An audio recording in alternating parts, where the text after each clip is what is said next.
આજે આપણે જે ચેપ્ટર 4 ના સ્વાધ્યાયના દાખલા જોવાના છે. સ્વાધ્યાયના દાખલા એમાં પહેલો પ્રશ્ન જે દાખલાનો છે તે પ્રશ્ન એ મુજબ છે કે 8 સેન્ટીમીટર ત્રિજ્યાવાળા ત્રિજ્યા r આપી દીધી છે 8 સેન્ટીમીટર મીટરમાં ફેરવીએ તો 8 × 10⁻2 મીટર અને 100 આટા ધરાવતા તારના એક વર્તુળાકાર ગૂંચળામાંથી 0.40 એમ્પિયર વિદ્યુત પ્રવાહ વહે છે. તો આપણને આટાની સંખ્યા આપી દીધી 100, પ્રવાહ I આપી દીધો છે 0.40 એમ્પિયર. તો ગૂંચળાના કેન્દ્ર પાસે ચુંબકીય ક્ષેત્ર B નું મૂલ્ય મેળવવાનું છે. તો આવો જ એક આપણે ઉદાહરણમાં દાખલો આવી ગયો કે ગૂંચળાના કેન્દ્ર પર ચુંબકીય ક્ષેત્ર B નું મૂલ્ય μ0NI/2r, જ્યાં r છે એ ત્રિજ્યા આપે, n છે તે આટાની સંખ્યા આપે, I છે તે પ્રવાહ આપે. μ0 = 4π × 10⁻⁷. આટાની સંખ્યા છે તે 100, પ્રવાહ I છે તે 0.40 અને × 2, r જે છે તે ત્રિજ્યા 8 × 10⁻², અને આનું સાદુરૂપ આપતા જે જવાબ આવશે તે ટેસ્લામાં, એ આપણને આપે ચુંબકીય ક્ષેત્ર B. તો આમાં જે એક સૂત્ર છે કે ગૂંચળાના કેન્દ્ર પર ઉદ્ભવતું ચુંબકીય ક્ષેત્ર, જેનું સૂત્ર છે B = μ0NI/2r. આવો જે એક દાખલો છે તે ઉદાહરણમાં પણ આવી ગયો. હવે આગળ ત્રીજો જે સ્વાધ્યાયનો છે તે પ્રશ્ન એવો છે કે એક લાંબા સીધા તારમાંથી 50 એમ્પિયર જેટલો વિદ્યુત પ્રવાહ ઉત્તરથી દક્ષિણ દિશા તરફ વહે છે. જેમ કે આપણે અહીંયા આકૃતિ દોરીએ, ઉત્તર, દક્ષિણ, પૂર્વ અને પશ્ચિમ. તો એક આ લાંબો એક સીધા તારમાંથી 50 એમ્પિયર જેટલો પ્રવાહ ઉત્તરથી દક્ષિણ તરફ વહે છે. ઉત્તરથી દક્ષિણ તરફ જે પ્રવાહ વહે છે ત્યાં પ્રવાહ I ની દિશા અને જેનું મૂલ્ય આપણને આપ્યું છે 50 એમ્પિયર. બીજું કે તારની પૂર્વમાં, એટલે કે આ વાત કરીએ તો તારની પૂર્વમાં એટલે આ તરફ, પૂર્વમાં 2.5 મીટર અંતરે આવેલા કોઈ એક બિંદુ પાસે B નું મૂલ્ય અને આપણે દિશા મેળવવાની છે. એટલે અહીંયાથી 2.5 મીટર અંતર, માનો કે આપણે અહીંયા P બિંદુ લઈએ કે જેનું અંતર થતું હોય 2.5 મીટર. તો એવું આ P બિંદુએ આપણે ચુંબકીય ક્ષેત્રનું મૂલ્ય મેળવવાનું છે. અને બીજું કે જે એમાં ચુંબકીય ક્ષેત્ર ઉત્પન્ન થાય છે અહીંયા, એની આપણે દિશા બતાવવાની છે. તો પહેલા આપણે અંતર આપણને આપી દીધું છે 2.5 મીટર, પ્રવાહ I આપી દીધો છે 50 એમ્પિયર, એટલે આપણને આપી દીધું છે. તો આપણે B નું મૂલ્ય અહીંયા તાર રાખેલો છે, તો તારમાં ઉદ્ભવતું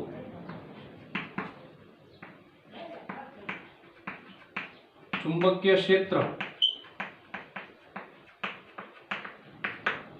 B μ0I/2πy, જ્યાં y છે એ અંતર બતાવે, આ બિંદુથી P સુધીનું અંતર બતાવે. 2π μ0 છે તે આપણે એની કિંમત જાણીએ, I છે તે પ્રવાહ આપી, આની કિંમત મૂકશું તો આપણને મળશે ઉદ્ભવતું ચુંબકીય ક્ષેત્ર.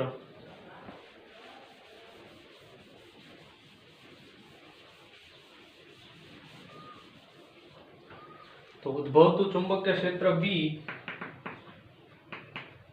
μ0 = 4π × 10⁻⁷. I ની જે પ્રવાહની કિંમત આપી છે તે 50 એમ્પિયર છેદમાં 2π, અને y જે છે તે અંતર બતાવે, અહીંયાથી તારનું જે P સુધીનું અંતર છે તે 2.5 આપ્યું છે આપણને. અને આ બધાયનું સાદુરૂપ આપતા જે જવાબ આપણને આવશે તે ટેસ્લામાં, તે આપણને એ બતાવે કે ઉત્પન્ન થતું ચુંબકીય ક્ષેત્ર. પણ બીજો પ્રશ્ન આમાં એવો કર્યો છે કે આ જે ઉત્પન્ન થતું ચુંબકીય ક્ષેત્ર છે તે જે આ P બિંદુએ ઉદ્ભવશે, હવે એ કઈ દિશામાં હશે? તો એ આપણે જમણા હાથના અંગૂઠાના નિયમ મુજબ જોઈએ તો આમ આપણો જેમ કે જમણો હાથ જે છે પ્રવાહ છે તે આ દિશામાં બતાવે છે. તો પ્રવાહ છે એ દિશામાં આપણે જમણા હાથનો અંગૂઠાનો નિયમ છે એ પ્રમાણે આંગળીઓ રાખીએ અને અંગૂઠો જે દિશામાં જાય છે આ પ્રમાણે જમણા હાથની આંગળીઓ પ્રવાહ જે છે તે તાર ફરતે રાખીએ તો અંગૂઠો છે તે ઉત્પન્ન થતું ચુંબકીય ક્ષેત્ર, તો અહીંયા જે છે તે ઉત્પન્ન થતું ચુંબકીય ક્ષેત્ર છે એ ઉધ્વ તરફ, એટલે કે જે આ પુસ્તકમાં જે બોર્ડનું લંબ છે, અત્યારે આ બોર્ડનું જે સમતલ છે એનાથી લંબ તરફ એટલે બહારની તરફ છે તેનું ચુંબકીય ક્ષેત્ર બતાવે. તો આપણે લખશું કે અહીં ચુંબકીય ક્ષેત્ર જમણા હાથના અંગૂઠાના નિયમ મુજબ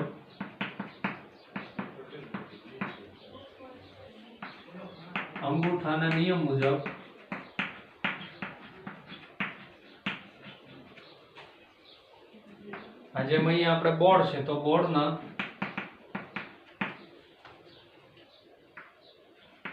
સમતલને લંબ ઉધ્વ તરફ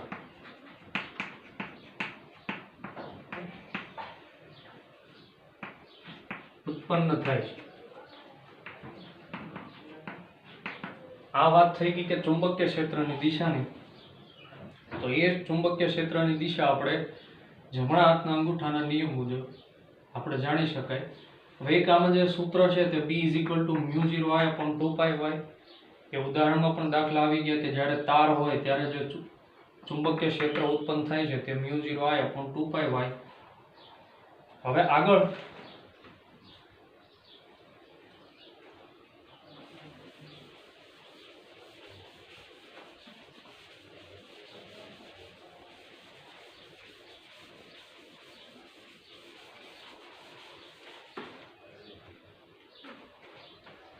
પાંચમા દાખલાની વાત કરીએ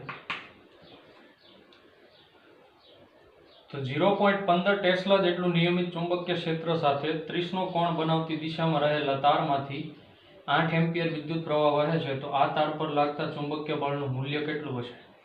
તો અહીંયા આપણને ચુંબકીય ક્ષેત્ર B આપી દીધું છે 0.15 ટેસ્લા, ખૂણો આપણને આપી દીધો છે 30 નો, પ્રવાહ I આપી દીધો છે 8 એમ્પિયર. તો આ તાર પર લાગતા ચુંબકીય બળનું મૂલ્ય કેટલું છે? આપણે F ચુંબકીય બળનું મૂલ્ય મેળવવાનું છે. બીજું અહીંયા જે છે તે તાર છે, તો આ જે તાર ઉપર ઉદ્ભવતું અથવા તો જે લાગતું ચુંબકીય બળ છે તે F = BIL sin θ. આવો એક આપણે ઉદાહરણમાં પણ દાખલો આવી ગયો. L ને આપણે આ સાઈડ લઈએ તો F/L એટલે કે એકમ લંબાઈ દીઠ લાગતું બળ F/L = BI sin θ. હવે આપણી પાસે B ની કિંમત છે ક્ષેત્રની, I પ્રવાહની આપી છે અને થીટા જે ખૂણો છે તે આપણને આપી દીધો. B જે ક્ષેત્ર છે તે 0.15, પ્રવાહ I છે તે 8 sin 30, 0.15 ગુણ્યા 8 sin 30 ની કિંમત 1/2, અને આનું આપણે જે સાદુરૂપ આપતા આપણને જે જવાબ મળશે તે આપણને આપશે એકમ લંબાઈ દીઠ લાગતું બળ. જે એકમ લંબાઈ દીઠ અથવા તો એકમ લંબાઈ દીઠ ઉદ્ભવતું બળ જે આ તારમાં આટલા ક્ષેત્ર અથવા તો એટલો પ્રવાહ વહન પામે છે એના કારણે ઉદ્ભવતું જે બળ છે તે આપણને F/L આનું સાદુરૂપ આપતા આવશે. અને બીજું કે આમાં સૂત્ર જે અગત્યનું છે તે તારમાં ઉદ્ભવતું અથવા લાગતું બળ F = BIL sin θ. આગળ છઠ્ઠો દાખલો.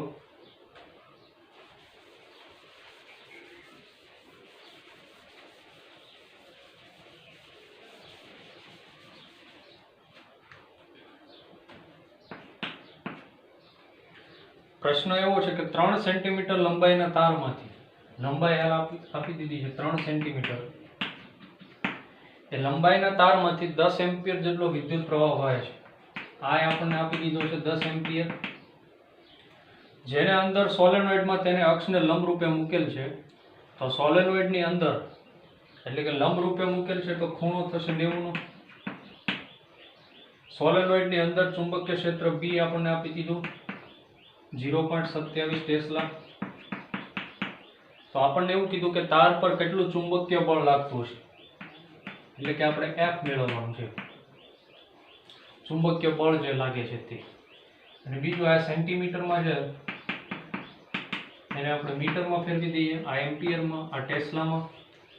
ખૂણો થીટા આપણને આપી દીધો, F આપણે મેળવવાનું છે। તો હમણાં જેમ આપણે F મેળવ્યું છે તેમ F is equal to BIL sin theta.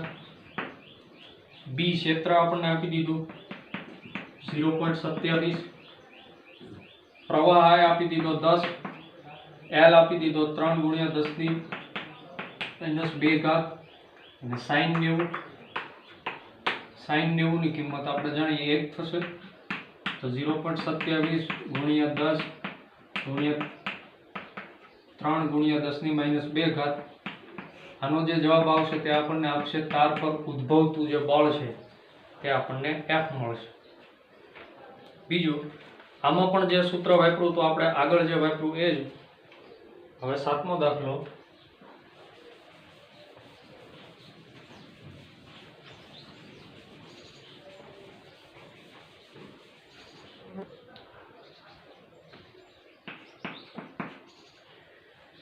ચાર સેન્ટીમીટર અંતરે રહેલા બે લાંબા સીધા તાર અને સમાંતર તાર A અને B છે। તો પહેલા આપણે આકૃતિ દોરીએ। આ તારને આપણે કહી દઈએ A અને B, બંને વચ્ચેનું જે અંતર છે તે 4 સેન્ટીમીટર જેટલું છે, એને આપણે કહી દઈશું D અંતરને।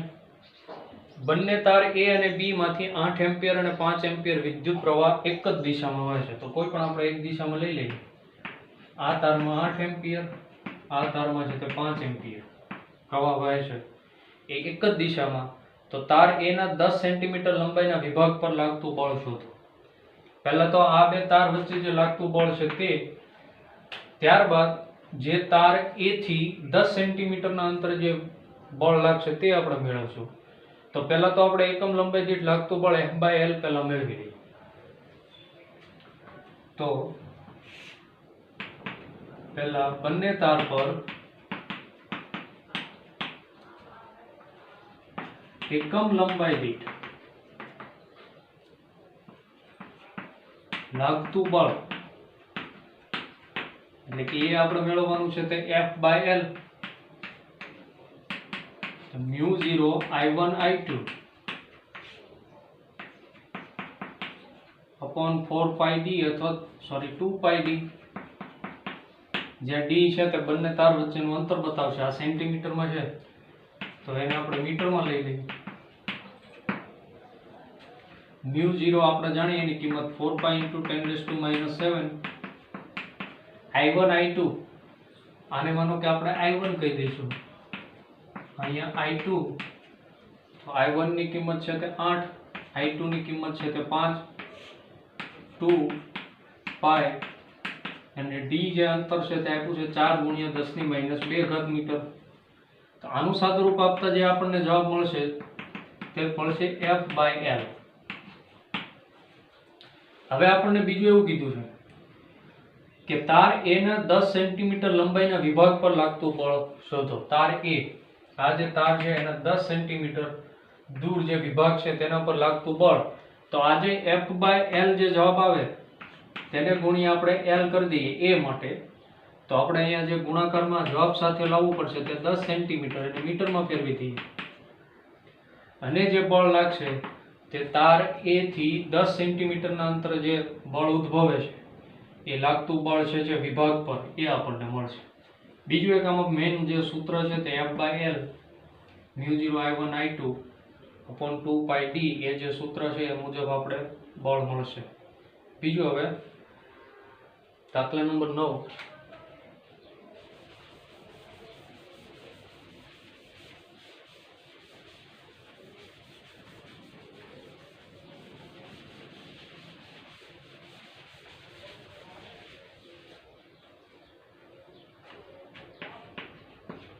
જે પ્રશ્ન છે તે 10 સેન્ટીમીટર બાજુવાળા એક ચોરસ ગૂંચળાને 20 આંટા છે। તો આપણને લંબાઈ L આપી દીધી છે 10 સેન્ટીમીટર, એને મીટરમાં ફેરવી દઈએ. આટાની સંખ્યા આપણને આપી દીધી છે 20 અને તેમાંથી 12 એમ્પિયર જેટલો વિદ્યુત પ્રવાહ પસાર થાય છે. તો આ આપણને આપી દીધો 12 એમ્પિયર. આ ગૂંચળું શિરોલંબ લટકાવેલ છે. શિરોલંબ લટકાવેલ છે એટલે આપણને ખૂણો પણ આપી દીધો 90 નો. શિરોલંબ લટકાવેલ છે. તો ગૂંચળાના સમતલનો લંબ 0.80 ટેસ્લા મૂલ્યનું સમક્ષિતિજ નિયમિત ચુંબકીય ક્ષેત્ર સાથે 30 નો ખૂણો બનાવે. તો આપણને બી પણ આપી દીધું 0.80 ટેસ્લા અને ખૂણો પણ આપણને આપી દીધો છે 30 નો. 30 નો કોણ બનાવે તો ગૂંચળું કેટલા મૂલ્યનું ટોર્ક અનુભવશે? તો આપણે ટોર્ક મેળવવાનું છે. ટોર્ક ટાઉ આપણે જે સૂત્ર આવી ગયું, એક ઉદાહરણમાં પણ એક પ્રકારનો દાખલો આવી ગયો. Tau is equal to NIAB sin theta, જે ટોર્કનું સૂત્ર. જ્યાં n છે તે આટાની સંખ્યા, I છે તે આમાં પસાર થતો પ્રવાહ, A છે તે અહીંયા ગૂંચળું છે એટલે આપણે πr² મુજબ મૂકશું. B છે તે અહીંયા આપણને ક્ષેત્ર આપે, L આપણને આપી દીધી છે. sin થીટા તો sin આપણને ખૂણો આપ્યો છે તો એ મૂકી દઈએ. આટાની સંખ્યા આપણને આપી છે 20, પ્રવાહ I છે તે 12 એમ્પિયર, A છે તે πr² મુજબ મૂકી દઈએ.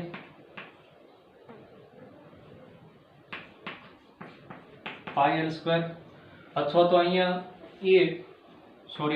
A છે તે ચોરસ આકારનું છે એટલે એનું જે ક્ષેત્રફળ આવશે A તે l² આવશે.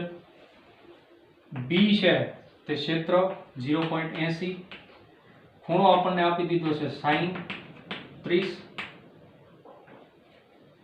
આગળ 20 ગુણ્યા 12 ગુણ્યા l, લંબાઈ આપણને આપી દીધી છે 10 ગુણ્યા 10⁻² આખાનો વર્ગ ગુણ્યા 0.80 ગુણ્યા sin 30 ની કિંમત 1/2. અને આનું આપણે સાદું રૂપ આપશું તો આપણને મળશે ટોર્ક. જે ગૂંચળામાં ઉદ્ભવતું ટોર્ક છે એ આપણને મળશે. બીજું કે જે આમાં સૂત્ર યાદ રાખવા જેવું છે, torque tau is equal to NIAB sin theta, જે આપણને બધી જ કિંમતો આપી દીધી છે એ મૂકતા આપણને ટોર્ક મળશે. તો આ થઈ ગઈ વાત જે દાખલા નંબર 9 છે તે. આગળ જે 10મો દાખલો છે તે.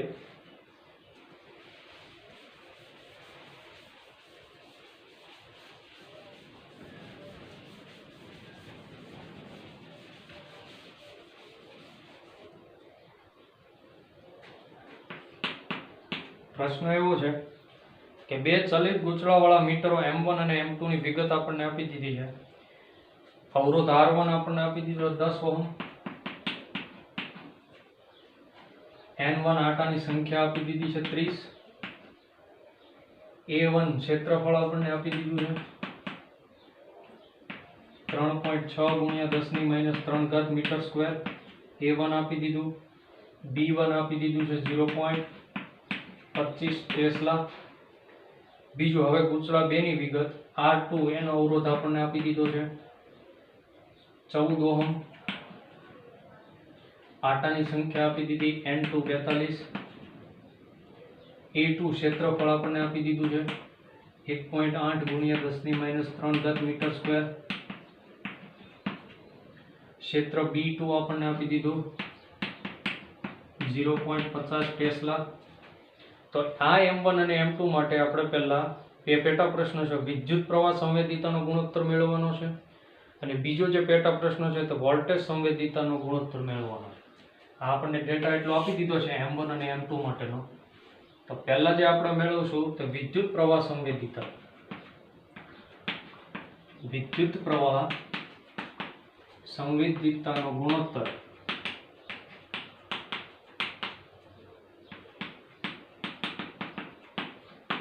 વિદ્યુત પ્રવાહ સંવેદિતા આપણે જાણીએ છીએ. સૂત્ર જે છે તે M1 માટે લખવું હોય તો NAB upon K. M1 માટે છે એટલે N1 A1 B1. જે M2 ગૂંચળા માટે છે તે N2 A2 B2 છેદમાં K તો બે જગ્યાએ અચળાંક લેવાના.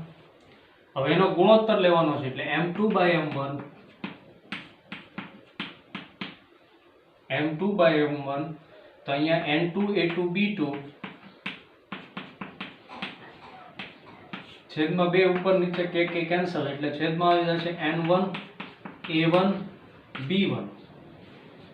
હવે અહીંયા n2 a2 b2 n1 a1 b1 અહીંયા n1 n2 b1 b2 a1 a2 એની કિંમત આપણને મૂકતા જે મળશે તે વિદ્યુત પ્રવાહ સંવેદિતાનો ગુણોત્તર મળશે. એકમ કોઈ આવશે નહીં.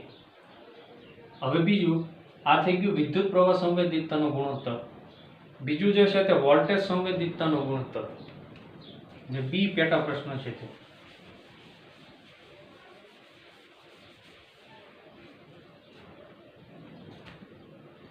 બી જે પેટા પ્રશ્ન છે તે વોલ્ટેજ સંવેદિતાનો ગુણોત્તર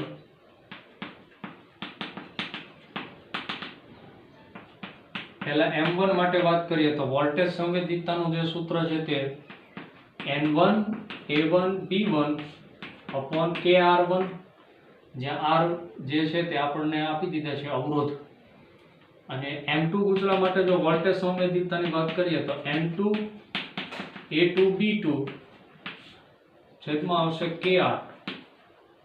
આ થઈ ગઈ વોલ્ટેજ સંવેદિતા.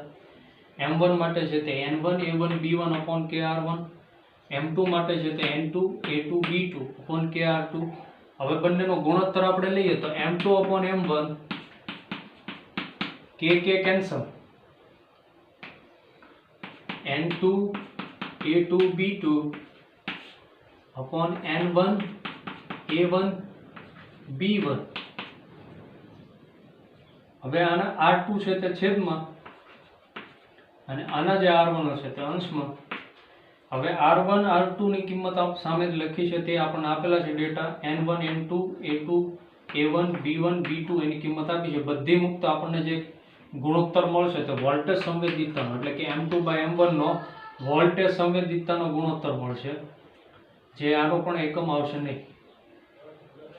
બીજું આપણે આગળ 11મો જે દાખલો છે તે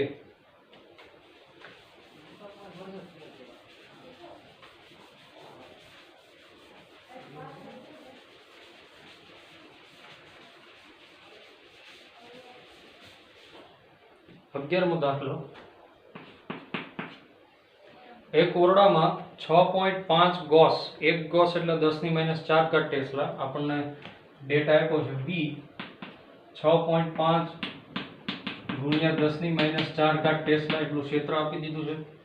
જેટલું નિયમિત ચુંબકીય ક્ષેત્ર રહેલું છે આ ક્ષેત્રમાં લંબ રૂપે એક ઇલેક્ટ્રોન 4.8 ગુણ્યા 10⁶ મીટર પર સેકન્ડની ઝડપે છોડવામાં આવે છે. ઝડપ v આપણને આપી દીધી છે 4.8 ગુણ્યા 10⁶ મીટર પર સેકન્ડ. આ ઝડપની વાત થઈ ગઈ. તો ઇલેક્ટ્રોનનો માર્ગ વર્તુળાકાર કેમ હશે તેમ સમજાવવાનું છે આપણે. અને વર્તુળાકાર કક્ષાની ત્રિજ્યા આપણે r જોવાની છે. બીજો ડેટા આપણને e આપી દીધો છે 1.6 ગુણ્યા 10⁻⁹ કુલમ. અને બીજું me ઇલેક્ટ્રોનનું દળ આપી દીધું છે 9.1 ગુણ્યા 10⁻31 કિલોગ્રામ. એટલો આપણને ડેટા આપ્યો છે. આમાં તો પહેલા આપણને ચુંબકીય ક્ષેત્ર છે તે લંબ રૂપે છે. તો પહેલા તો બળ F,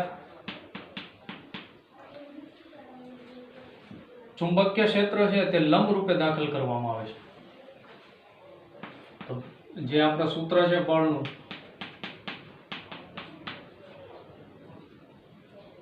ડોટ સાઇન દૂર કરીએ તો DEV sin થીટા લંબ રૂપે દાખલ કરવાનું છે એટલે થીટા છે તે 90 sin 90 ની કિંમત આપણે જાણીએ છીએ તે 1 છે. તો આ થઈ ગયું બળ F is equal to BEV.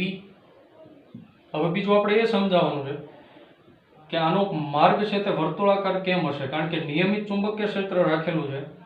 હવે જ્યારે એને લંબ રૂપે દાખલ કરવામાં આવે છે કોઈ પણ, ત્યારે એ ઇલેક્ટ્રોનને લંબ રૂપે દાખલ કરવામાં આવે છે ત્યારે જ્યારે એની ઝડપમાં ફેરફાર થઈ શકે એની કોઈ જે દિશા છે જે કે વર્તુળાકાર કક્ષામાં ભ્રમણ કરતું હોય એ બદલાશે નહીં, કારણ કે એને જે વર્તુળાકાર કક્ષા કરવા માટે, કક્ષામાં ભ્રમણ કરવા માટે જે જવાબદાર બળ છે તે કેન્દ્રગામી બળ છે. એ કેન્દ્રગામી બળ જે છે તે વચ્ચે લાગતું હોય તો એ વચ્ચે કેન્દ્રગામી બળ લાગવાને કારણે જેનો માર્ગ હશે તે વર્તુળાકાર જ રહેવાનો છે. એટલા માટે એનો વર્તુળાકાર માર્ગ હોવાનું કારણ એ છે કે કેન્દ્રગામી બળ. બીજી વાત એ કે જે કેન્દ્રગામી બળ mv²/r જે લાગે છે તે જે આ ચુંબકીય બળ લાગે છે એને સમતોલ છે, તો જ એ કક્ષકનું ભ્રમણ કરી શકે. એ સમતોલ હોવાનું. તો કેન્દ્રગામી બળ જે છે એ ચુંબકીય બળને સમતોલ હોવાનું. હવે ચુંબકીય બળ તો આપણે હમણાં જે મેળવ્યું તે BeV, કેન્દ્રગામી બળ છે તે mv²/r, v કેન્સલ, તો mv = BER. હવે એમાં r ને આપણે એટલે કે આપણે જે ત્રિજ્યા જોતી છે એમાં ત્રિજ્યાને કરતા બનાવી દઈએ. તો r = mv/BE. હવે આપણી પાસે m એટલે ઇલેક્ટ્રોનનું દળ છે, v એટલે કે ઝડપ છે, b જે ક્ષેત્ર આપેલું છે તે છે, અને e ઇલેક્ટ્રોન એટલે કે એનું જે 1.6 × 10−19 કુલમ છે જે એનો વિદ્યુતભાર છે તે. આ બધી જ કિંમત મૂકતા આપણને છે તે ત્રિજ્યા મળશે જે આપણે આ પ્રશ્નમાં મેળવવાનું હતું. તો આમાં જે એક જવાબ અહીંયા એક આપવાનો છે કે આનો વર્તુળાકાર માર્ગ કેમ રહે છે, તો જ્યારે લંબ રૂપે દાખલ કરવામાં આવે છે ઇલેક્ટ્રોન ત્યારે એની ઝડપમાં ફેરફાર થઈ શકે પણ એના માર્ગમાં કોઈ ફેરફાર નહીં થાય, કારણ કે વર્તુળાકાર માર્ગ પર પરિભ્રમણ કરવા માટે જે જવાબદાર બળ છે તે કેન્દ્રગામી બળ. એ કેન્દ્રગામી બળ જે mv²/r છે તે ચુંબકીય બળને સમતોલ, એટલા માટે એનો જે માર્ગ છે તે વર્તુળાકાર જ રહેશે અને એની ઉપરથી આપણે ત્રિજ્યા મેળવી. તો આ વાત થઈ ગઈ જે દાખલા નંબર 11 છે તે. હવે જે દાખલા નંબર 12, આપણે દાખલા નંબર 12 નો જે પ્રશ્ન છે કે સ્વાધ્યાય 4.11 માં વર્તુળાકાર કક્ષામાં ઇલેક્ટ્રોનના ભ્રમણની આવૃત્તિ આપણે મેળવવાની છે અને આ જવાબ ઇલેક્ટ્રોનની ઝડપ પર આધાર રાખે છે કે નહીં તે સમજાવવાનો. એટલે ડેટા આપણે આનો જ રાખશું.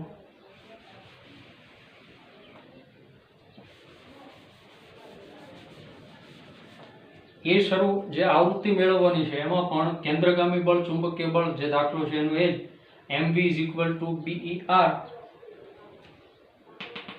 એમાં mv = BER, જ્યાં v = r omega = BER. r બે સાઈડથી કેન્સલ. ઓમેગા જે આપણે કોણીય ઓમેગાની જગ્યાએ 2πf મૂકી શકીએ, તો 2πf = BE. જેમાં આપણે આવૃત્તિ મેળવવાની છે તો f ને તમે કરતા બનાવી દો તો BE/2πm.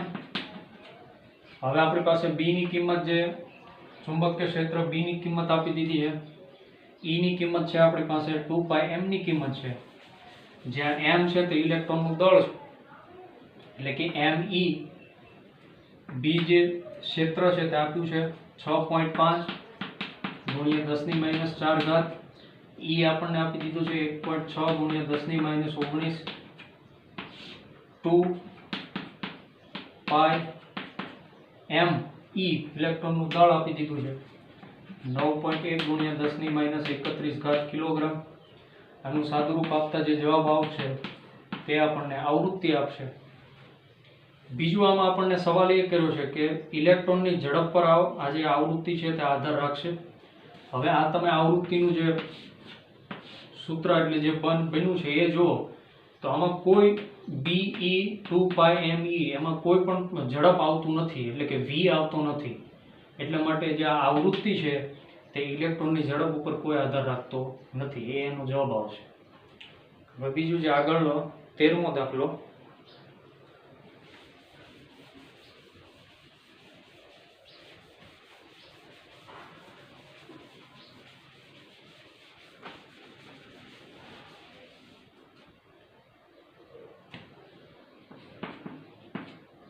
પ્રશ્ન જે એવો છે એ અને બી પેટા પ્રશ્ન છે. એમાં એ પેટા પ્રશ્ન 1 ટેસ્લા જેટલું ચુંબકીય ક્ષેત્ર, બી આપણને આપી દીધું છે 1 ટેસ્લા જેટલું. એમાં ચુંબકીય ક્ષેત્રમાં 8 સેન્ટીમીટર ત્રિજ્યા આર આપી દીધી છે 8 સેન્ટીમીટર. મીટરમાં ફેરવો તો 8 ગુણ્યા 10⁻2 ઘાત મીટર. અને 30 આટા એટલે આટાની સંખ્યા આપી દીધી છે 30. ધરાવતો વર્તુળાકાર ગૂંચળું લટકાવેલ છે જેમાંથી 6 એમ્પિયર વિદ્યુત પ્રવાહ પસાર થાય. આ વિદ્યુત પ્રવાહ આપી દીધો છે 6 એમ્પિયર જેટલો વિદ્યુત પ્રવાહ પસાર થાય છે.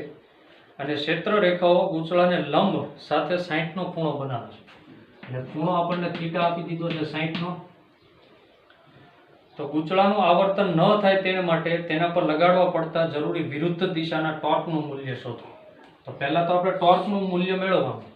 એ ટોર્ક ટાઉનું મૂલ્ય, એ જે મૂલ્ય આવે એના જેટલું આપણે વિરુદ્ધ દિશામાં ટોર્ક લગાડવું પડે. તો એ ટોર્કનું જે હમણાં આપણે એક દાખલો ગણી ગયા તે tau is equal to NIAB sin theta, જ્યાં n છે તે આટાની સંખ્યા 30, I છે તે પ્રવાહ આપે, A છે અહીંયા ગૂંચળું છે એટલે πr², R આપણને આપી દીધું છે તો 8 ગુણ્યા 10⁻2 ઘાત πr², sin ખૂણો જે આપ્યો છે થીટા 60, આ બાજુ 30 ગુણ્યા 6 ગુણ્યા 3.14 ગુણ્યા 8 ગુણ્યા 10⁻2 ઘાત આખાનો વર્ગ, sin 60 ની કિંમત √3/2. આનું સાદુરૂપ આપતા આપણને પહેલા છે તે ટોર્ક મળશે. અને આ જે ટોર્ક જે કાંઈ આવે મૂલ્ય તે વિરુદ્ધ દિશામાં આપણે લગાડવું પડે. જો વિરુદ્ધ દિશામાં લગાડવું પડતું ટોર્ક એ આ જે મૂલ્ય આવશે તે એનો જવાબ. બીજું બી કીધું છે, બી પેટા પ્રશ્નમાં કે જો એમાં દર્શાવેલ ગૂંચળાની જગ્યાએ અનિયમિત આકારનું બીજું કોઈ સમતલ ગૂંચળું રાખવામાં આવે કે જેનું ક્ષેત્રફળ પણ એટલું જ હોય તો તમારો જવાબ બદલાશે. એટલે કહેવાનો મતલબ એ છે કે અહીંયા આ જે ગૂંચળું રાખેલું છે πr² વર્તુળાકાર રાખેલું છે, એની જગ્યાએ ક્ષેત્રફળ તો એટલું જ રહે પણ એનો આકાર આપણે બદલી નાખીએ તો એના ટોર્કમાં કોઈ બદલાવ આવશે. તો ક્ષેત્રફળમાં અહીંયા કોઈ બદલાવ આવવાનો નથી. ક્ષેત્રફળ એમાં કોઈ બદલાવ આવવાનો નથી તો ટોર્કમાં કોઈ બદલાવ આવવાનો નથી, કારણ કે એના કયા આકારનું અનિયમિત આકારનું છે એના પર આધાર રાખશે નહીં, એ ઉપર આધાર રાખે. જો હમણાં ક્ષેત્રફળ આપણે બદલાઈ જાય અથવા તો આકાર બદલાઈ જાય અથવા તો નહીં, પણ જો ક્ષેત્રફળ આકાર બદલીને પણ ક્ષેત્રફળ બદલી દેવામાં આવે તો ટોર્કનું મૂલ્ય બદલી જાય. પણ ક્ષેત્રફળ બદલવાનું નથી, આકાર બદલવાનો છે તો ટોર્કનું મૂલ્યમાં કોઈ ફેરફાર થશે નહીં. એ જે પેટા પ્રશ્ન બી નો જવાબ કે ટોર્કનું મૂલ્ય જે હશે તેમાં કોઈ ફેરફાર થશે નહીં. તો આ વાત થઈ ગઈ જે સ્વાધ્યાયના દાખલા છે તે.